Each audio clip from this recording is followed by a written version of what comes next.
Olá, pessoal. Tudo bem? Hoje eu trouxe um assunto bastante tranquilo para a gente conversar, um assunto extremamente importante dentro do contexto de física aplicada às ciências agrárias, não só dentro desse cenário, mas em qualquer outro cenário. A termometria ou, indo um pouquinho adiante, escalas termométricas hoje se faz importante diante ao contexto que a gente tem das empresas do agronegócio, das relações de negócios, do trabalho de uma forma geral, né? Então, escala termométrica não é um assunto tão extenso. Nós temos poucas escalas usuais hoje, basicamente três. São essas escalas que a gente vai retratar na aula de hoje. Mas o que é mais importante, nós vamos conversando ao longo dessa nossa conversa programada aqui, é o quanto que a relação de termometria é utilizada no campo, né? Aqui eu trouxe alguns exemplos. O monitoramento da temperatura do ar, onde eu tenho uma cultura sendo desenvolvida. Na imagem do lado direito aqui da tela, a gente tem um monitoramento de temperatura de solo, né? Então, o solo hoje, a gente tem muitos estudos retratando a importância da manutenção da temperatura desse solo. Estudos voltados basicamente para sistema de plantio direto, onde eu preconizo o aumento do índice de palhada ou a manutenção da palhada vegetal na superfície desse solo contribui muito para as questões de manutenção de temperatura do solo. Então, eu preciso monitorar isso e ver se realmente essas informações estão contextualizadas.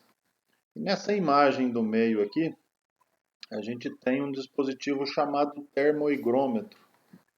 Aqui é um termômetro de bulbo seco, então ele vai captar a energia térmica radiante do ambiente naquele local.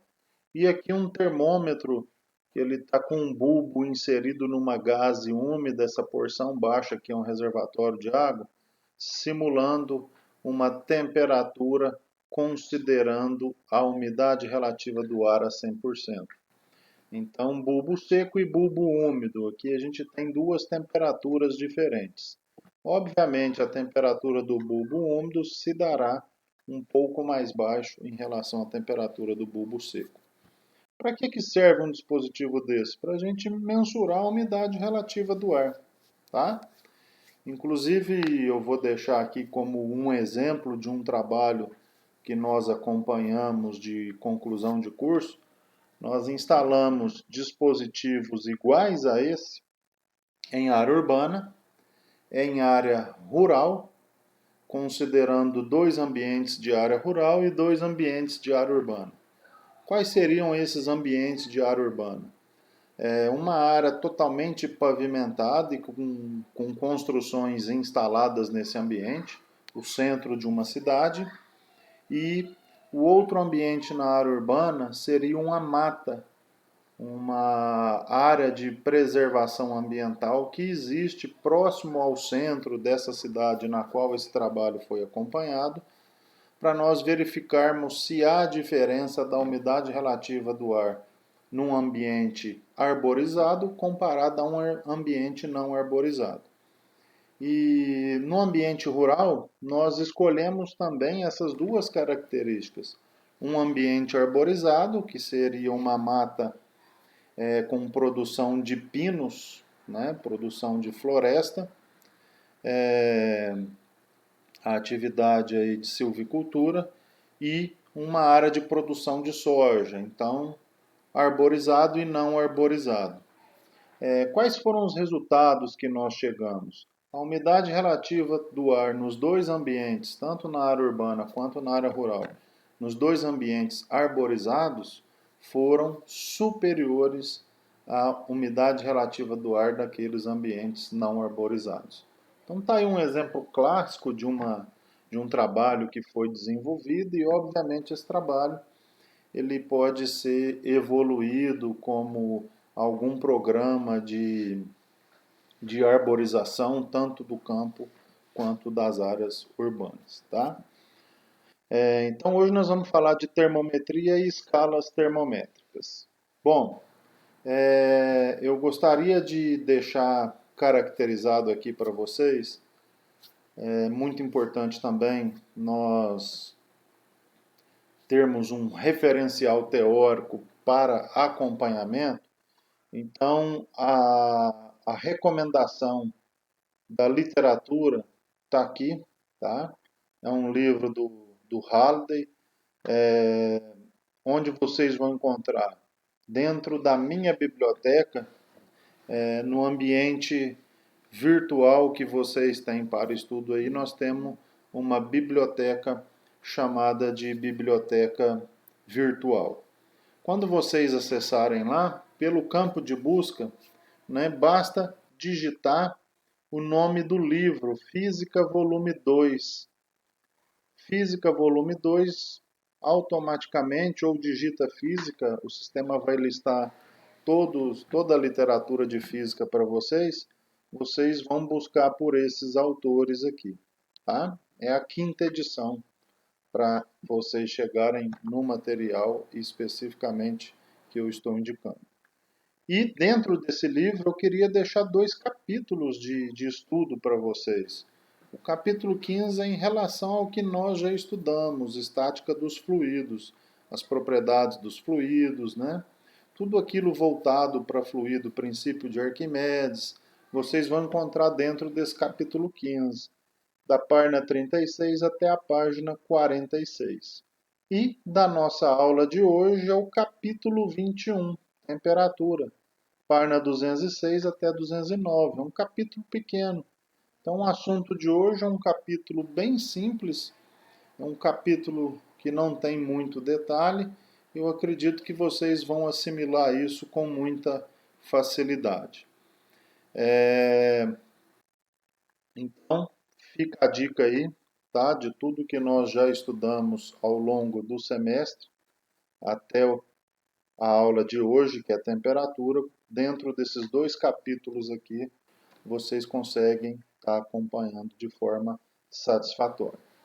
Uma outra coisa que eu queria registrar aqui nesse momento é que nos estudos, seja no referencial teórico, seja no desenvolvimento de atividades, caso surjam dúvidas, não deixe de nos procurar.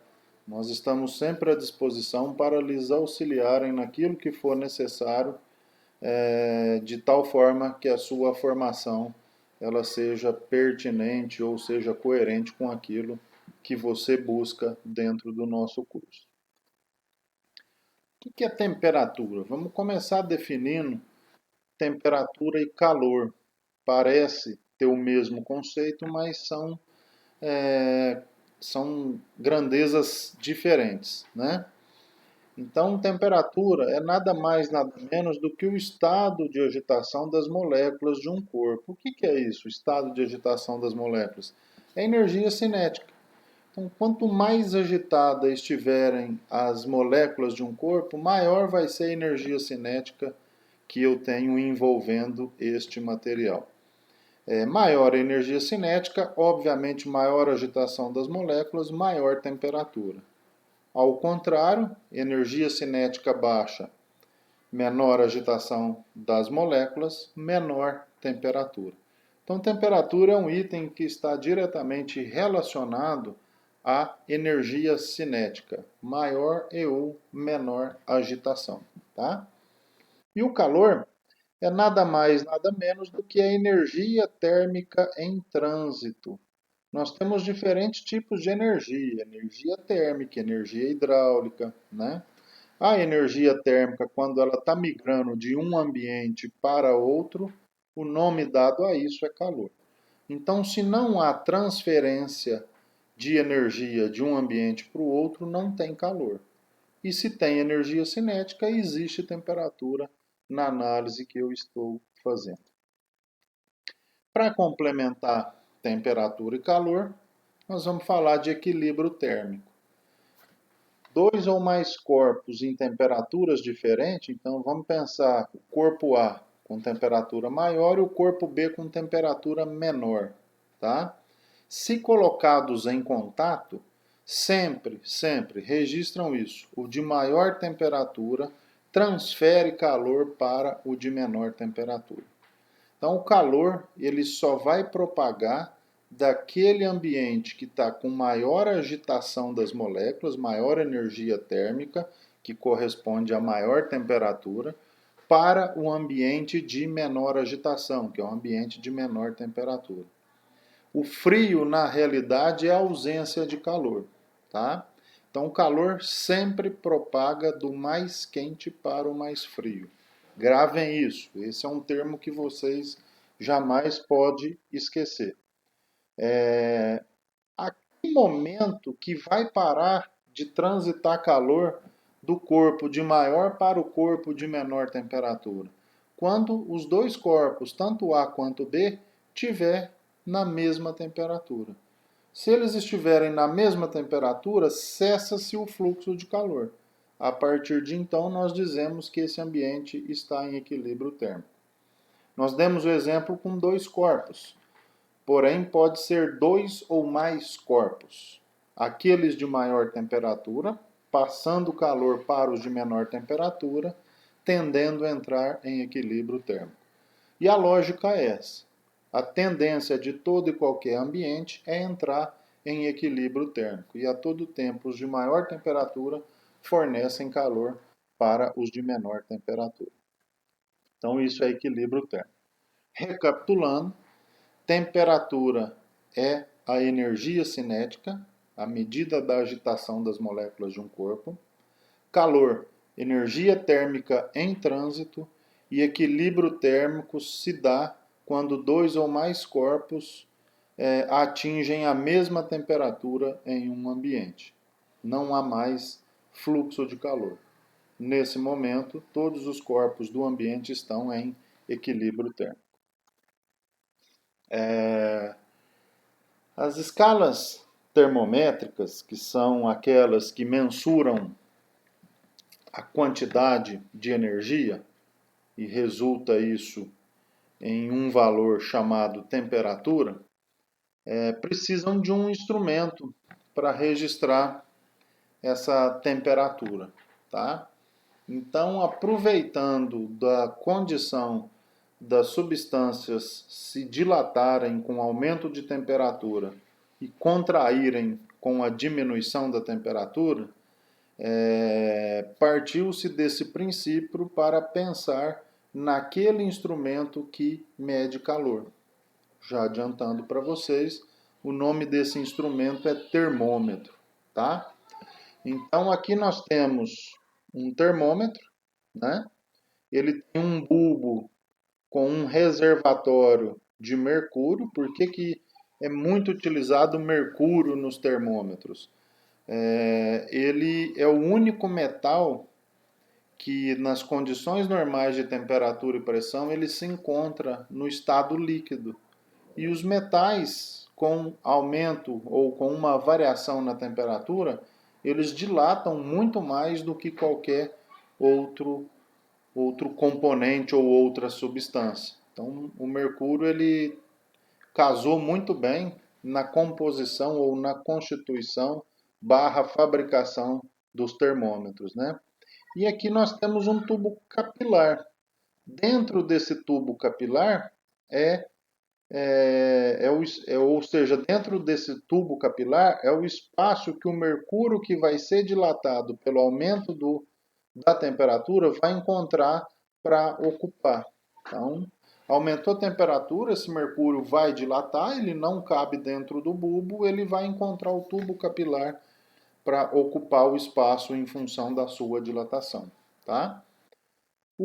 A imagem azul, né, resfriou, ou seja, saiu de uma condição de maior para menor temperatura, o mercúrio vai contrair, a coluna vai ser reduzida ao longo desse tubo capilar.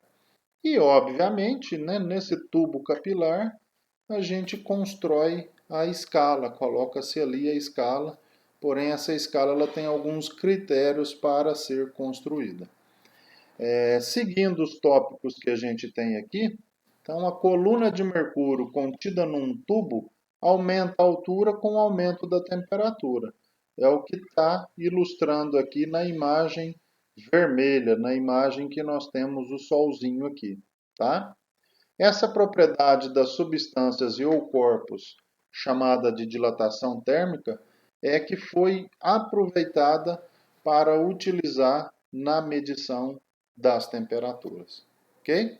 Então, partiu-se desse princípio da substância dilatar com o aumento da temperatura e, a partir de então, pensou-se num instrumento para medir essa temperatura, que é o termômetro.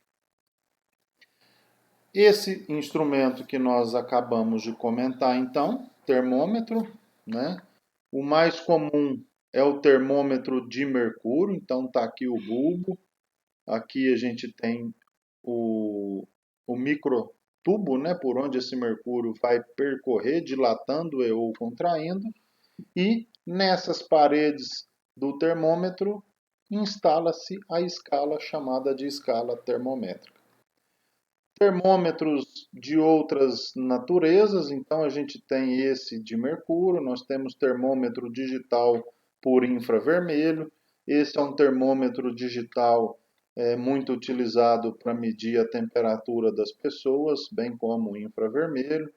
Aqui nós temos um termômetro que é utilizado em fornos, né? É um termômetro analógico.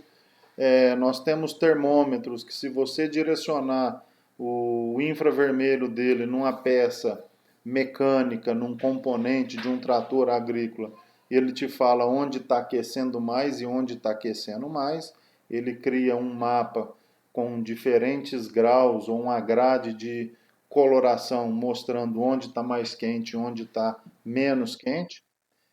Então, dependendo do fim, dependendo da aplicação, esses termômetros hoje, com a tecnologia, com a eletrônica auxiliando bastante também, ele criou outros aspectos para facilitar a sua utilização.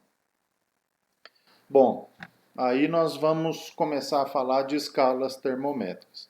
Então, entendido o que é temperatura, o que é calor, o que é equilíbrio térmico e conhecendo o instrumento que é utilizado para medir, nós precisamos conhecer e entender melhor a relação ou o que são as escalas termométricas. A partir de que princípio que pensou-se ou deu início a toda a teoria, toda a lógica de construir esses termômetros, né? Esse desenho que nós temos aqui, gelo em fusão e do outro lado água em ebulição. Nas condições normais de temperatura e pressão, CNTP, gelo em fusão, ou seja, enquanto nós tivermos mistura de gelo e água, a temperatura permanece constante.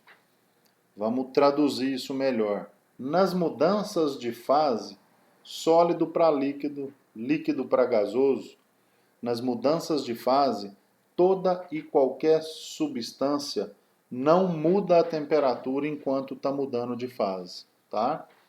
Talvez hoje esteja um pouco complexo para vocês entenderem isso, mas quando nós formos adiantar um pouquinho o nosso conteúdo, falar de calor sensível, calor latente, vocês vão entender isso com mais facilidade. Mas nas mudanças de fase não há mudança de temperatura. Aproveitou-se isso então para criar dois pontos de referência para que a partir de então possa se construir a escala termométrica. Então o gelo em fusão, qual é a temperatura que eu vou adotar na minha escala para gelo em fusão? E um outro ponto seria a água em ebulição. Então, a água passando da fase líquida para a fase gasosa também não muda a temperatura. Nesses dois ambientes, gelo em infusão e água em ebulição, dá para nós tirarmos uma referência e pegar dois pontos que a gente chama de dois pontos fixos para toda e qualquer escala termométrica, tá? Então, a temperatura que eu vou pegar desse termômetro mergulhado no gelo em infusão, chamada de TG, insere-se o termômetro nesse ambiente, espera ele entrar em equilíbrio térmico com o ambiente, isso vai demorar alguns segundos ou até alguns minutos, tá? A gente chama de TG, temperatura do gelo, ou primeiro ponto fixo. Depois coloca-se a água em ebulição, insere-se o termômetro, espera o termômetro entrar em equilíbrio térmico com o ambiente e tira TV, que é a temperatura de vapor ou segundo ponto fixo. Então, temperatura do gelo e temperatura do vapor, primeiro e segundo ponto fixo, respectivamente, tá? Feito isso, o que a gente vai fazer? Nós vamos utilizar esse primeiro e segundo ponto para ser referência na mensuração da nossa escala. Então, as escalas termométricas que são utilizadas para indicar a temperatura de um corpo ou a energia cinética que está associada a esse corpo, devido à movimentação das moléculas, é o que nós vamos utilizar para registrar enquanto temperatura, tá?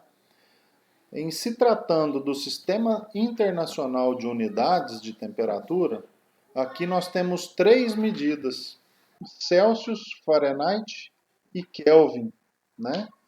Escala Celsius representada, faltou a bolinha aqui, que é grau Celsius, né?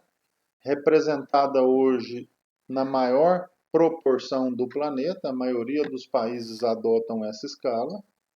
Então, ela é uma das unidades do sistema internacional. Fahrenheit, considerada como sistema internacional nos países de língua inglesa, então, onde se tem a língua inglesa como predominante, a escala utilizada é Fahrenheit.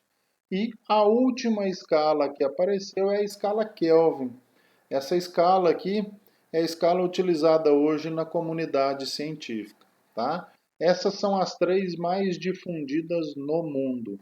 Existem outras, como Helmholtz ou a escala Gauss-Fazul, que porventura a gente possa querer construir uma escala termométrica nova, porém, não necessariamente essas escalas elas serão tão difundidas quanto essas três. Caso nós consigamos isso, a nossa escala passa a ser uma escala de referência numa amplitude de região maior, tá?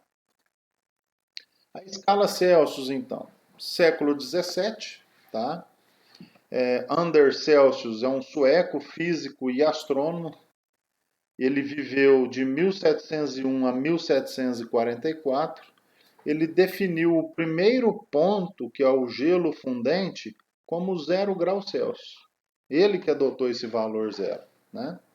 E o segundo ponto, que é a água em ebulição, ou a temperatura de vapor, como 100 graus Celsius. Então foi Anders Celsius que adotou esses dois valores para primeiro e segundo ponto fixo e, a partir de então, ele correlacionou as outras temperaturas dentro da escala pré-determinada por ele. Mais uma vez ilustrando aqui o primeiro ponto fixo, que é a temperatura do gelo, e o segundo ponto fixo, que é a temperatura do vapor. 0 e 100. Em Celsius, ele dividiu entre o primeiro e o segundo ponto fixo em 100 partes iguais. Essa é uma característica da escala Celsius. São divididas em 100 partes iguais, por isso é chamada de centígrada, né? Graus centígrados, quer dizer, do primeiro ao segundo ponto é dividido em 100 partes iguais, e cada unidade constitui 1 grau Celsius. Essa é a simbologia que representa 1 grau Celsius. Já havia adiantado, né? Está caracterizado em vermelho aqui, a escala Celsius é a escala mais utilizada no mundo hoje. E 0 graus Celsius atribuído ao ponto do gelo, mistura de água e gelo, e 100 graus Celsius atribuído ao ponto do vapor, água e vapor. Eu estou repetindo muito esse primeiro e segundo ponto fixo, ponto do gelo, ponto do vapor, porque esse é o segredo de toda e qualquer escala termométrica. Mais uma vez aqui, a relação do ponto do gelo e a relação do ponto do vapor, e a escala Celsius dividida então entre ponto do gelo e ponto do vapor em 100 partes iguais, tá? Essa condição aqui tem que ser na pressão atmosférica normal, CNTP. A pressão atmosférica de 1 atm e a temperatura do ambiente em torno de 23,5 graus Celsius. E a escala Fahrenheit? Ela foi construída em 1727 pelo físico alemão Daniel Gabriel Fahrenheit. Daniel Gabriel Fahrenheit, ele viveu do ano de 1686 até 1736. O que Daniel Gabriel Fahrenheit, ou simplesmente Fahrenheit, fez diferente de Anders Celsius? Ele adotou o primeiro ponto fixo como 32 Fahrenheit e o segundo ponto, que é o ponto do vapor, 212 graus Fahrenheit. Se nós formos construir a nossa escala, nós podemos dar o valor que nós quisermos para primeiro e segundo ponto, tá? Então, cada parte recebeu o nome de grau Fahrenheit, cujo símbolo é grau F. Então, grau Celsius e grau F até agora de Fahrenheit. A escala Celsius, para a gente é muito comum, que é aquela que nós utilizamos no Brasil. Ainda em uso nos países de língua inglesa, né, a escala Fahrenheit, é muito pouca utilizada hoje mundialmente pensando, a escala Celsius é a que domina o cenário. Ao 0 e ao 100 da escala Celsius, que é do primeiro e segundo ponto, o Fahrenheit associou 32 ao 0 e 212 ao 100. Essa é a diferença existente entre essas duas escalas. Entre a temperatura de fusão do gelo e de ebulição da água, então, quer dizer, 212 menos 32, nós temos 180 partes iguais. Ao passo que do primeiro ponto fixo para o segundo ponto fixo, na escala Celsius tem 100 partes iguais, na escala Fahrenheit haverá 180 partes iguais. Esse é um outro fator de relevância que nós temos que levar em consideração nessa escala Fahrenheit, tá? Então, são informações tranquilas, bem simples. O que eu tenho que caracterizar é o primeiro ponto e o segundo ponto fixo de cada escala. Mais uma vez para Celsius, 0 e 100, e Fahrenheit, 32 e 212. Tá? Do primeiro ponto ao segundo ponto na escala Celsius, nós temos 100 partes iguais, e na escala Fahrenheit, 180 partes iguais. Aqui está uma associação, né, entre Celsius e Fahrenheit, escala Celsius e escala Fahrenheit. Para o ponto do gelo, Celsius vai registrar 0, enquanto Fahrenheit registra 32. Para o ponto do vapor, Celsius vai registrar 100, enquanto Fahrenheit vai registrar 212. Se eu colocar esses dois termômetros num ambiente qualquer, que esteja com temperatura entre 0 e 100 graus Celsius, a escala Celsius vai registrar uma temperatura θC ou Tc qualquer. Na escala Fahrenheit, haverá um valor que representará essa temperatura Celsius na escala Fahrenheit nesse ambiente, ok? Por fim, a nossa terceira e última escala é a escala Kelvin. A escala Kelvin, ela é uma escala muito utilizada na comunidade científica, né? Ela não tem limite superior para a temperatura que um corpo pode alcançar. Hoje nós sabemos aí pelas teorias e pelos estudos da física que uma das maiores temperaturas que a gente conhece até então é a temperatura do Sol. É possível chegar em temperatura acima da temperatura que nós encontramos no Sol, em torno de 5 milhões de graus Celsius, né? E para se chegar nessas temperaturas, nós precisamos conhecer um pouquinho de uma parte, de um braço da física chamado eletromagnetismo. Vamos dar um exemplo simples. Para fazer com que a água chegue a essa temperatura, é fácil. Basta dar uma descarga elétrica nessa água com amperagem bastante alta, essa água em fração de segundo ela atinge milhões de graus Celsius. A dificuldade é em que componente eu vou colocar essa água e esse componente resiste a essa temperatura que a água vai atingir sem fundir e sem passar para o estado gasoso.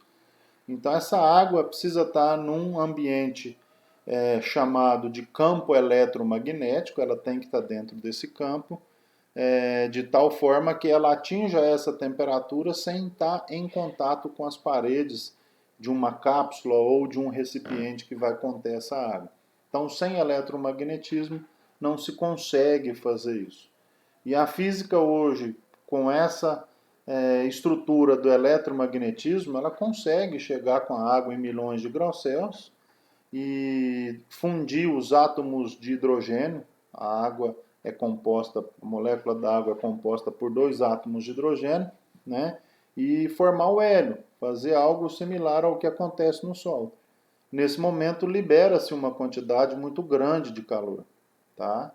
Um copo de água de 300 ml, para vocês terem uma relação, é possível a gente chegar numa quantidade de calor liberada dessa água equivalente a 3 barril de petróleo, tá? Então isso é possível fazer hoje por eletromagnetismo e através da fusão nuclear. Fusão é fundir os núcleos de 2 átomos diferentes.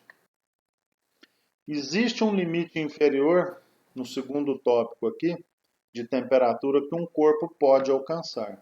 Isso aqui é simples de entender. Temperatura não é medida da energia cinética? O máximo de energia cinética é infinito.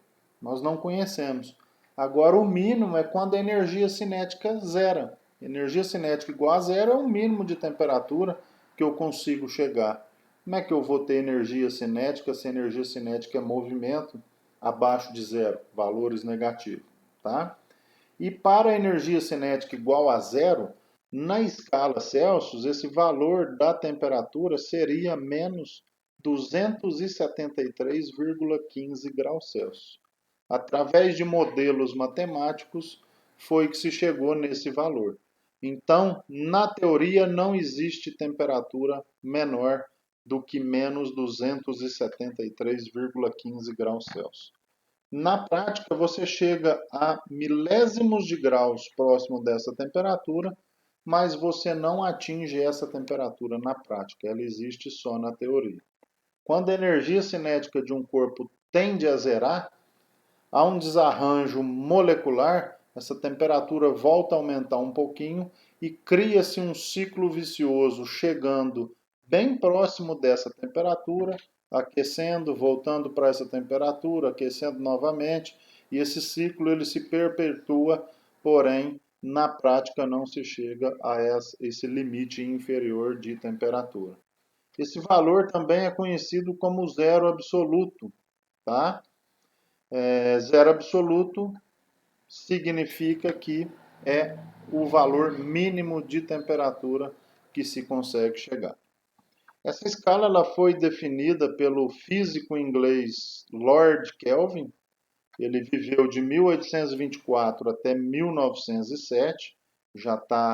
Foi uma época mais próxima da nossa realidade, né? E, assim como os demais, ele também propôs uma escala que leva o seu nome. A escala Kelvin, ela não tem graus, é Kelvin direto. Ela tem origem no zero absoluto. O menor valor da escala Kelvin é zero. E esse zero está exatamente em cima do zero absoluto, ou seja, 0 Kelvin corresponde a menos 273,15 graus Celsius. A escala Kelvin, então, por ela iniciar no zero absoluto, é a única que não tem valores negativos de temperatura na sua escala. Celsius e Fahrenheit apresentam valores negativos, tá? Vamos dar um passo adiante. Então, a temperatura de fusão do gelo na escala Kelvin é 273 Kelvin. Lembrando que ele adotou o zero absoluto como o zero da sua escala, tá? Então, subindo 273 graus Celsius para chegar no 0 graus Celsius, a gente tem 273 Kelvin. E a temperatura de ebulição da água, que é o segundo ponto, 373 Kelvin. Aqui correlaciona Kelvin com graus Celsius. 0 Kelvin é menos 273 graus Celsius. 0 Celsius, 273 Kelvin. E 100 Celsius, 373 Kelvin. Observe que aqui, né, entre o primeiro e o segundo ponto, também é dividido em 100 partes iguais, assim como a escala graus Celsius. Então, elas têm comportamento bem próximos por essa divisão de 100 partes iguais, o que vai variar de temperatura de um lado também vai variar de outro, só muda os valores correspondentes à escala. Ao passo que a menor temperatura que se atinge é menos 273 graus Celsius, na escala Kelvin esse valor é zero. Tá? Bem fácil, né? Como que a gente agora faz uma relação entre essas três escalas? Me acompanhe aqui para vocês entenderem o quão fácil é isso, tá? A primeira, escala Celsius. A do meio, graus Fahrenheit. Então, graus Celsius, graus Fahrenheit. E a última aqui, a da direita, Kelvin. É a escala Kelvin. O ponto inferior é o primeiro ponto fixo. O ponto superior é o segundo ponto fixo. Intermediário entre primeiro e segundo ponto fixo, nós vamos ter valores que correspondem a uma temperatura qualquer, pode ser a temperatura de um ambiente nesse momento, em que os valores encontrados na escala Celsius, na escala Fahrenheit e na escala Kelvin vão representar o valor da temperatura na sua escala correspondente do ambiente naquele momento, tá? Esse valor da temperatura em Celsius aqui, subtraído de zero, dividido por 100 menos zero, ou seja, para fazer uma correlação, nós vamos dividir esse valor por esse.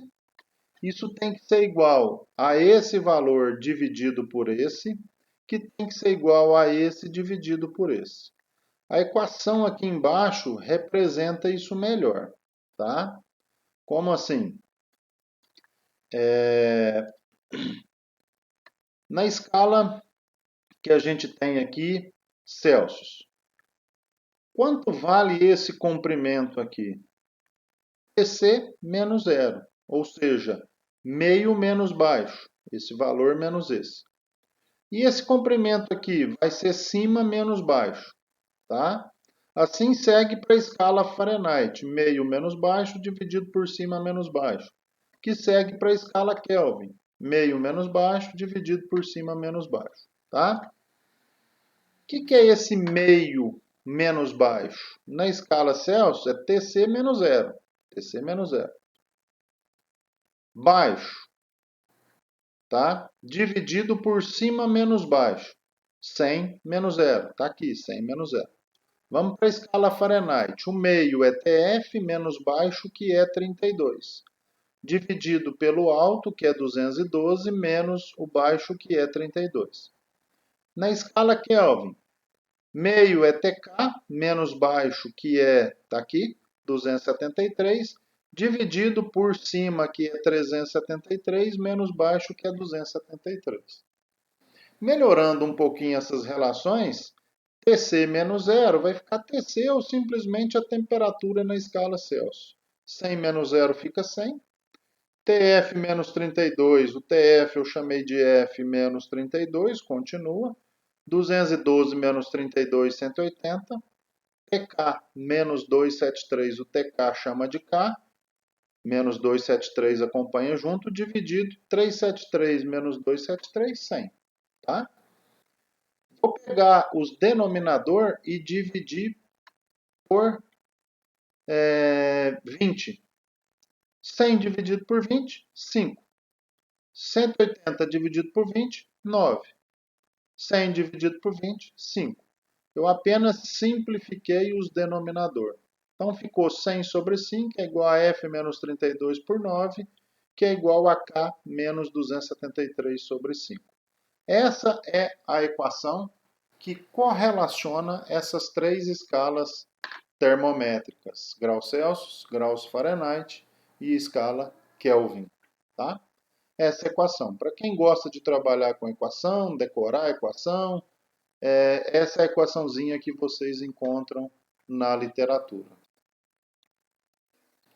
Então vamos lá. A partir dessa equação, tá? Se você quer converter Celsius em Fahrenheit ou vice-versa, Fahrenheit em Celsius, você vai pegar somente a equação que correlaciona Celsius e Fahrenheit. Cancela a escala Kelvin. Então você vai pegar TC sobre 5 é igual a TF menos 32 por 9. Está aqui. Ah, eu quero trabalhar com a relação entre Celsius e Kelvin somente. Tá ok. Como tanto Celsius quanto Kelvin está dividindo por 5, você pode cancelar. Ou seja, TC é igual a TK menos 273. Isolando TK, 273 está subtraindo aqui, passa somando com TC. TK é igual a TC mais 273. São equações genéricas que a gente vai tirando a partir da equação que correlaciona as três escalas termométricas, tá? E se eu quero trabalhar, converter Kelvin em Celsius? Está aqui. TC é igual a TK menos 273. Essa equação e essa é a mesma, só mudou as grandezas de lugar. Converter Kelvin em Fahrenheit. Eu vou trabalhar, cancelar a escala Celsius, trabalhar só com essas duas aqui. TF menos 32 por 9 é igual a TK menos 273 por 5. Tá? Todas essas equações aqui são originárias dessa equação que correlaciona essas três escalas. Bem simples, é bem tranquilo de trabalhar, é só ter um pouquinho de entendimento da matemática que você não terá dificuldades. Exemplo, né? Através de exemplo a gente consegue fixar melhor a teoria estudada. Então, a temperatura normal de funcionamento do motor de um trator agrícola é 90 graus Celsius. Ok. Qual é o valor dessa temperatura na escala Fahrenheit? Então, o que o exemplo está pedindo para a gente fazer? Transformar 90 graus Celsius em Fahrenheit. Vou voltar à apresentação para vocês recordarem. Eu preciso converter Celsius em Fahrenheit. Eu vou usar isso ou essas duas primeiras relações. Então, eu vou levar essa equação para lá. TC sobre 5 é igual a TF menos 32 por 9. No lugar de TC, coloco 90 graus. Trabalhando essa relação, né, 90 sobre 5 dá 18. O 9 que está dividindo aqui, eu passo para o lado de lá multiplicando. 18 vezes 9, 162, é igual a TF menos 32. Troca todo mundo de lado. Se 162, que é 9 vezes 18, é igual a TF menos 32, eu posso falar que TF menos 32 também é igual a 162. 32 está subtraindo, passa para lá somando. Fica TF é igual a 162 mais 32. TF é 194 graus Fahrenheit. Ou seja, 90 graus Celsius na escala Fahrenheit vai representar 194 graus. Tá? Tranquilo de trabalhar isso, né? Muito simples. Exemplo 2. Determine o valor de 40 graus Celsius nas escalas Kelvin e Fahrenheit.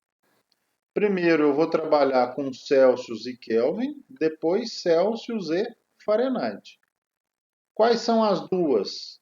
Celsius e Kelvin. TC sobre 5. Aliás, Celsius e Kelvin está do lado de cá. Desculpa. Então vamos lá. De Celsius para Kelvin. É igual a TC mais 273. Eu trouxe daquela equação genérica da teoria, tá? No lugar do TC você joga o 40, soma com 273, dá 313 Kelvin. 40 graus Celsius, então, na escala Kelvin, vai representar 313. E na escala Fahrenheit? Substitui o 40 aqui, 40 dividido por 5 dá 8, está aqui embaixo. 9 que está dividindo passa multiplicando, né? 8 vezes 9, 72. O 32 que está subtraindo passa para lá somando. Então, TF vai ser 32 mais 72, 104 graus Fahrenheit. 40 graus Celsius, então, na escala Kelvin, o valor registrado é 313, e 40 graus Celsius na escala Fahrenheit, o valor registrado é 104. Exemplo 3. Transformar 80 graus Fahrenheit para a escala Celsius. Eu vou usar a equação geral a escala Celsius, que é onde eu quero chegar, e a escala Fahrenheit, que é de onde eu vou partir. Então vai ficar TC sobre 5, está aqui, eu quero achar o TC.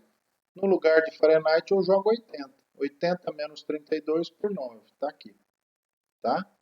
80 menos 32, 48. 48 dividido por 9 vezes 5 dá 26,6 graus Celsius. Então, 80 graus Fahrenheit corresponde a 26,6 graus Celsius. 3 exemplos aí, trabalhando com a relação entre Celsius, Kelvin e Fahrenheit para vocês. A partir desses exemplos e da teoria estudada, eu acho que fica muito simples de resolver as atividades, tá? Para finalizar, um exemplo um pouquinho mais complexo, a gente encontra muito esse exemplo aqui na literatura. Pede-se aqui o valor da temperatura onde a escala Celsius e a escala Fahrenheit registram o mesmo valor. Ou seja, o TC tem que ser igual a TF. Ou eu chamo esses dois lados de TC, ou eu chamo os dois lados de TF, ou os dois lados de X. Aqui nós chamamos de TF. TC igual a TF, então onde é TC eu vou substituir por TF. Tá? Multiplica cruzado, 9TF, está aqui, é igual, vou fazer uma propriedade distributiva, 5TF menos 5 vezes 32 dá 160. Passo 5 que está somando para cá, subtraindo, 9 menos 5, 4TF é igual a 160. Houve um erro aqui, tá, pessoal? Aqui é menos 160. Então, TF é igual a menos 160 dividido por 4. Vai dar menos 40. Ou seja, a temperatura, então, mais uma vez eu ressalto, ó, o sinal negativo aqui tem falha na apresentação. Aqui é menos 160, fica menos 40 aqui dos dois lados, tá? A temperatura em que Celsius e Fahrenheit registram o mesmo valor é menos 40. Se você vier aqui em cima jogar menos 40 de um lado ou de outro, você vai chegar na mesma relação de ambos os lados, tá? Uma escala que traz algumas temperaturas, né? Aqui escala Celsius, escala Fahrenheit, escala Kelvin. Temperatura do ar liquefeito. O ar, quando você coloca ele dentro de um recipiente até ele passar para a fase líquida submetida a uma alta pressão, é em torno de menos 39 graus Celsius. Aí a gente vai seguindo esses parâmetros aqui, ponto do gelo. Na escala Celsius é 0 e na escala Fahrenheit, obviamente, 32, ao ponto do vapor, ó. E assim na escala Kelvin, tá? Então vou pegar aqui ponto do gelo e ponto do vapor. E na tabela a gente tem outros exemplos aqui. Ponto de combustão da madeira. Então a madeira em 250 graus Celsius ela pega fogo. Na escala Fahrenheit, 482 graus. Tá? Algumas relações aqui para vocês associarem às informações cotidianas aí. Uma outra coisa que a gente precisa falar é a variação entre as escalas termométricas. Lembra que entre o primeiro e o segundo ponto fixo da escala Celsius e Fahrenheit e Kelvin nós temos 100 partes iguais? Então, enquanto Celsius varia em 1 grau Celsius, a escala Kelvin também vai variar em 1 grau Celsius. Ou seja, a variação nessas duas temperaturas, elas são iguais. Em relação a Fahrenheit para Celsius, há uma correção para se fazer aqui, porque para cada grau variado em Celsius ou Kelvin, Fahrenheit está variando em 1,8. O porquê 1,8? A relação do primeiro para o segundo ponto é de 180 partes iguais. É de lá que vem essa relação de 1,8, tá? Resumindo todo esse contexto aqui, enquanto Celsius e Kelvin está variando em 1 grau Celsius, ou em 1 Kelvin, a temperatura Fahrenheit vai estar sofrendo uma variação de 1,8 graus Fahrenheit. Tá? Para finalizar, esse é o nosso último slide. Eu queria deixar uma mensagem aqui para vocês. Geralmente quem está fazendo física está no início do curso, tem uma trajetória longa para percorrer, mas nós nunca podemos desistir, tá? Então vamos ler essa mensagem aqui. Não é suficiente apenas estudar. Muitos fazem isso. A grande questão é como você vai fixar o assunto estudado. Cada um, o que quer dizer essa mensagem que eu trouxe para vocês? Cada um tem uma maneira diferente de associar o contexto que está estudando, tá? Então, cabe a cada um de vocês desenvolverem a sua própria maneira de fixar o assunto estudado, levando em consideração que o importante é abrir a nossa visão perante ao cenário que é imposto a gente, principalmente o cenário profissional. Então, o que eu quero dizer é que você precisa melhorar a eficiência dos seus estudos. Para isso não existe regra. Cada um tem que desenvolver a sua própria metodologia. E paralelo a isso, sem muito estudo, sem muita dedicação, nós não conseguimos evoluir de forma satisfatória, tá? Então, para fechar, desenvolva a sua própria metodologia e dedique muito àquilo que você está buscando para si no que tange as informações do cenário educacional, ok?